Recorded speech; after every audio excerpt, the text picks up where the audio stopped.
بسم اللہ الرحمن الرحیم۔ السلام علیکم ورحمۃ اللہ وبرکاتہ۔ آج کا پہلا سوال ہے کہ اگر حالت حیض میں عمرہ ادا کیے بغیر حج کے ایام شروع ہو جائیں، جیسے ماہواری کی حالت میں مکہ پہنچنا اور ختم ہونے سے پہلے حج شروع ہو جائے، تو ایسی صورت میں عورت کیا کرے؟ توجہ سے جواب سماعت فرمائیں۔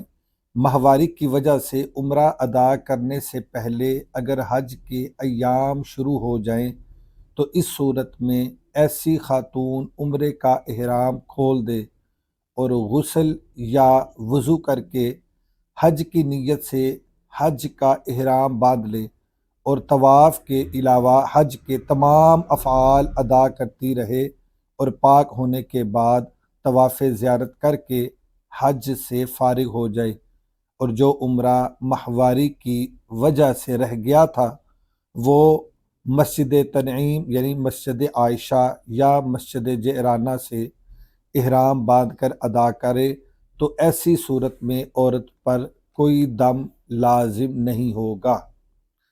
آج کا دوسرا سوال ہے کہ کیا حالت حیض میں سعی کی جا سکتی ہے؟ تو اس کا مختصر جواب یہی ہے کہ حیض کی حالت میں سعی نہیں کرنی چاہیے۔ افضل اور اولیٰ تو یہی ہے کہ حالت حیض میں کوئی خاتون سعی نہ کرے، تاہم اگر کسی خاتون نے حالت حیض میں سعی کر لی تو سعی ادا ہو جائے گی اور دوبارہ سعی کرنا لازم بھی نہیں۔ آج کا تیسرا سوال ہے کہ مکہ مکرمہ میں 15 دن قیام سے پہلے اگر حج کے ایام شروع ہو جائیں تو بندہ مقیم شمار ہوگا یا مسافر؟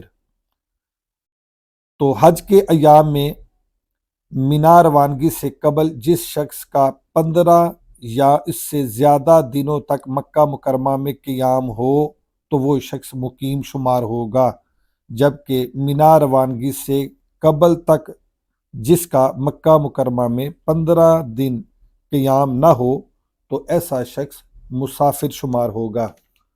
تو آج کا چوتھا سوال ہے کہ اگر مکہ مکرمہ میں اپنے وطن واپسی کی بجائے مدینہ منورہ روانگی ہو تو طواف وداع کا کیا حکم ہوگا؟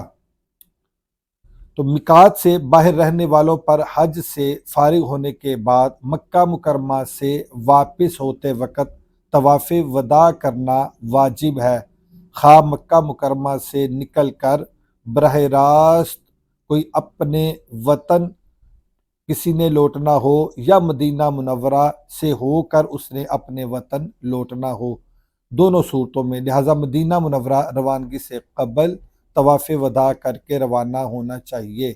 تو ایسا حاجی کہ جس نے ڈائریکٹ مکہ سے اپنے وطن واپس نہ لوٹنا ہو بلکہ اس نے ابھی مدینہ پاک جانا ہو، تو اس کے لیے بھی طواف وداع کر کے مکہ سے رخصت ہونا یہ لازم ہے۔ آج کا پانچواں سوال ہے کہ کیا طواف زیارت کی سعی حج سے پہلے کی جا سکتی ہے اور اس کے لیے کون سے امور ضروری ہیں؟ توجہ سے جواب سماعت فرمائیں۔ طواف زیارت کی سعی حج سے پہلے کی جا سکتی ہے، البتہ اس کے لیے ضروری یہ ہے کہ حج کا احرام باندھ کر پہلے ایک نفلی طواف کیا جائے اور سعی کی جائے، اور اس طواف میں مردوں کے لیے اجتماع بھی ہوگا اور پہلے 3 چکروں میں رمل بھی کرنا ہوگا۔ تو اس طرح حج سے پہلے حج کی سعی کی جا سکتی ہے۔ آج کا چھٹا اور آخری سوال ہے کہ کیا محرم احرام سے نکلنے کے لیے اپنے بال خود کاٹ سکتا ہے؟ تو اس کا مختصر جواب یہی ہے کہ جی ہاں، بلا عذر محرم یعنی احرام والا شخص احرام سے نکلنے کے لیے اپنے بال خود کاٹ سکتا ہے۔ السلام علیکم ورحمۃ اللہ وبرکاتہ۔